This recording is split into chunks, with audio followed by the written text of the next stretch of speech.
യാജ്ഞവൽക്യ ഭഗവാൻ എന്തിനായി സന്യാസലിംഗം സ്വീകരിച്ച് ഗൃഹം ഉപേക്ഷിച്ചു? ഇത് വല്ലാത്തൊരു ചോദ്യമാണല്ലോ. ഇതെങ്ങനെ ഞാൻ പറയുക? യാജ്ഞവൽക്യൻ അത് പറഞ്ഞിട്ടില്ല. യാജ്ഞവൽക്യൻ ബൃഹദാരണ്യകോപനിഷത്തിൽ വരുന്ന പ്രകൃതമാണിത്. രണ്ട് സന്ദർഭങ്ങളിലുണ്ട്. ഒരു സന്ദർഭത്തിലല്ല, രണ്ട് സന്ദർഭത്തിലുണ്ട്. ബൃഹദാരണ്യകത്തിൽ തൻ്റെ രണ്ട് പത്നിമാരുണ്ട്, മൈത്രേയിയും കാത്യായനിയും. അപ്പോൾ മൈത്രേയിയോടാണ് പറയണത്, പ്രവ്രജിഷ്യൻ വാ അരേ അഹം, അല്ലയോ അരേ പ്രിയപ്പെട്ടവളെ, ഞാൻ ഇവിടുന്ന് സന്യസിച്ചു പോവുക കേട്ടോ. അപ്പം ആരാ യാജ്ഞവൽക്യൻ? വലിയ പണ്ഡിതനാണ്, വിദ്വാനാണ്. വിദ്വാൻ എന്ന് പറഞ്ഞാൽ ഇപ്പോൾ ഒരു അങ്ങേയറ്റത്തെ പണ്ഡിതനാണ്. അതുകൊണ്ട് തന്നെ കണ്ടമാനം പണമുണ്ട്, സ്വത്തുണ്ട്. ഏത് രാജസദസ്സുകളിൽ ഏത് വാദമുണ്ടെങ്കിലും ജയിക്കുക യാജ്ഞവൽക്യനായിരിക്കും. അവിടെ നിന്നുള്ള സമ്മാനങ്ങൾ മുഴുവൻ കൊണ്ടുവന്നിട്ട് കണ്ടമാനം ഉണ്ട്, സ്വത്ത് ഇഷ്ടം പോലെ ഉണ്ട്. അപ്പം അത് ഞാൻ തുല്യമായി വീതിച്ച് നിങ്ങൾ രണ്ടു പേർക്കും തന്നിട്ട് പോവുകയാണ്. അത് ഇതൊക്കെ വിട്ടങ്ങ് പോവുകയാണല്ലോ. അത് ഇതിനൊക്കെ ഉപരിയുള്ള ഒന്ന് ലക്ഷ്യമാക്കിയിട്ടാണല്ലോ. അത് അമൃതത്വത്തിനല്ലേ? അതെ. അപ്പം ഈ സ്വത്ത് കൊണ്ട് അമൃതത്വം കിട്ടുമോ? ഇല്ല. അമൃതത്വസ്യ നാശാസ്തി വിത്തേന. വിത്തം കൊണ്ട് ധനം കൊണ്ട് അമൃതത്വം ലഭിക്കില്ല കേട്ടോ. എന്നാൽ പിന്നെ എനിക്ക് അത് മതി, സ്വത്ത് വേണ്ട. സ്വത്ത് മുഴുവൻ കാത്യായനി എടുത്തോട്ടെ, സ്വത്ത് എനിക്ക് വേണ്ട. യാജ്ഞവൽക്യൻ മൈത്രേയിയെ പിടിച്ചടുത്തിരുത്തി തത്വോപദേശം ചെയ്യുന്നു. വളരെ വളരെ ശ്രദ്ധേയമായ ഭാഗമാണ് ബൃഹദാരണ്യകത്തിൽ. ഇത്രയും പറഞ്ഞാൽ എന്തിനാ സന്യസിച്ചതെന്ന് മനസ്സിലാവും. അമൃതത്വത്തെ പ്രാപിക്കാൻ വേണ്ടി. അപ്പം ഇത്രയും വലിയ വിദ്വാനായിട്ട് അമൃതത്വത്തെ നേടിയിട്ടില്ലേ? ഇല്ല. പരോക്ഷജ്ഞാനം നല്ലോണം ഉണ്ട്, വിദ്വാനാണ്. പക്ഷേ അപരോക്ഷ സാക്ഷാത്കാരത്തിൻ്റെ കൃതാർത്ഥത ഉണ്ടായിട്ടില്ല. അതിനായിക്കൊണ്ട് ലിംഗത്തോടു കൂടിയ തപസ്, ലിംഗത്തോടു കൂടിയ സന്യാസം വേണം. ലിംഗം ബാഹ്യലക്ഷണം.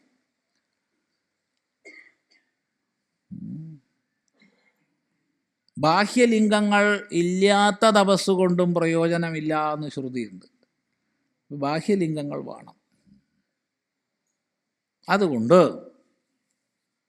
ആ ബാഹ്യലിംഗങ്ങളോടുകൂടി തപസ് പൂർണ്ണാക്കാം എന്ന് യാജ്ഞവൽക്യൻ വിചാരിച്ചതാവും. അല്ലാണ്ട് ഇപ്പോൾ നമുക്കറിയോ?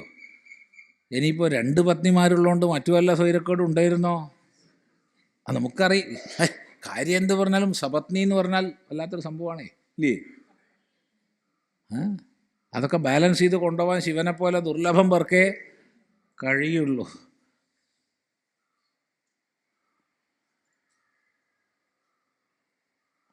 ഒരാൾ മടിയിലും വേറൊരാൾ മുടിയിലും. മടിയിലൊരുത്തി മുടിയിലൊരുത്തി, രണ്ടിനെയും കൂടി ഒന്നിച്ച് എങ്ങനെ കൊണ്ടുപോയി ഭഗവാൻ? അതിനേക്കാൾ കേമനാ കൃഷ്ണൻ. 8 പേർ ഒരേ സമയത്തുണ്ട്, സപത്നിയൊന്നുമല്ല, 8 പേരുണ്ട്. എന്നാലും പൊതുവെ 2 പത്നിമാരും ഒരു പതി എന്ന് പറഞ്ഞാൽ അത്ര എളുപ്പമല്ല. പൊതുവേ എന്നേ പറഞ്ഞു കേട്ടോ. കുളത്തൂർ ഒരാളുണ്ടായിരുന്നു, അതേ മരിച്ചുപോയി. ആശ്രമത്തിനടുത്ത് തന്നെയാണ്. വലിയ അദ്ദേഹം 2 പത്നിമാരാ. എന്തൊരു സന്തോഷം നിൽക്കാം ആ പോണം. ഞങ്ങളൊക്കെ അങ്ങ് നോക്കി നിൽക്കുക. പോക്ക് രണ്ടാളും 2 കൈയും പിടിച്ച് സന്തോഷമായിട്ട് അങ്ങനെ ആടിപ്പാടി വർത്തമാനം പറഞ്ഞ് എന്തൊരു സ്നേഹമാണ്. ഇവർക്ക് എന്തെങ്കിലും ഒന്ന് കിട്ടിയാൽ അവർക്ക് കൊടുക്കും, അവർക്ക് എന്തെങ്കിലും ഒന്ന് കിട്ടിയാൽ ഇവർക്ക് കൊടുക്കും. അത്ര സ്നേഹമായിരുന്നു. അയാൾ നല്ലൊരു മനുഷ്യനായിരുന്നു, നല്ലൊരു മനുഷ്യനായിരുന്നു. നമ്മളായിട്ട് വളരെ ബന്ധമായിരുന്നു. ആശ്രമമായിട്ടൊക്കെ നല്ല ബന്ധമായിരുന്നു. ഇപ്പം എല്ലാം മരിച്ചുപോയി. ആദ്യകാലത്ത് അദ്ദേഹത്തിൻ്റെ ജീപ്പായിരുന്നു നമ്മൾ പരിപാടിക്ക് പോകാൻ വേണ്ടി വിളിക്കുക. അദ്ദേഹം ജീപ്പ് ഉണ്ടായിരുന്നു. മതം കൊണ്ട് ഇസ്ലാമാണ്. നല്ല സ്നേഹവും വിനയവും എല്ലാം തികഞ്ഞൊരു മനുഷ്യനായിരുന്നു. നാട്ടുകാർക്ക് മുഴുവൻ കൗതുകമായി ഇവരുടെ പോക്ക്, യാത്രയൊക്കെ. ഇത്രയും സന്തോഷമായിട്ടാണ് മൂന്നാളിങ്ങനെ കുശലവും പറഞ്ഞ് വർത്തമാനവും പറഞ്ഞ് ഇങ്ങനെ പോകും. അതുപോലെ തന്നെ അവരുടെ കുട്ടികളും കുറേ എണ്ണമുണ്ട്, രണ്ടിനും കൂടി എല്ലാവരും ഒന്നിച്ചാണ്. എല്ലാം ആരുടെ കുട്ടിയാണ്, ഏത് കുട്ടിയാണെന്ന് അദ്ദേഹത്തിന് മനസ്സിലാവുമെന്ന് അറിയില്ല, നമുക്ക് മനസ്സിലാവില്ല. അപ്പം അങ്ങനെ വല്ല പ്രശ്നം ഉണ്ടായിരുന്നോ യാജ്ഞവൽക്കന്? അത് റിപ്പോർട്ട് ചെയ്തിട്ടില്ല. അതുകൊണ്ട് ഒറ്റ വഴിയേ ഉള്ളൂ, എല്ലാവരും അഥവാ ഈ സംശയം എഴുതിയ ആൾ യാജ്ഞവൽക്കനെ നല്ലപോലെ തപസ് ചെയ്യുക, എന്നിട്ട് പ്രത്യക്ഷനാക്കാൻ നോക്കുക, എന്നിട്ട് ചോദിക്കുക ഇത്രയ്ക്കൊക്കെ അറിവുണ്ടായിട്ടും എന്തിനാണ് നിങ്ങൾ സന്യസിച്ച് പോയത് എന്ന്. മറുപടി കിട്ടിയാൽ ചിദാനന്ദ സ്വാമിയെ മറക്കാതിരിക്കുക. കാരണം എനിക്കറിയില്ല, അറിയാത്തതുകൊണ്ടാണ്. അറിയാവുന്ന മറുപടി ആദ്യം പറഞ്ഞു. ശരി, സന്തോഷം.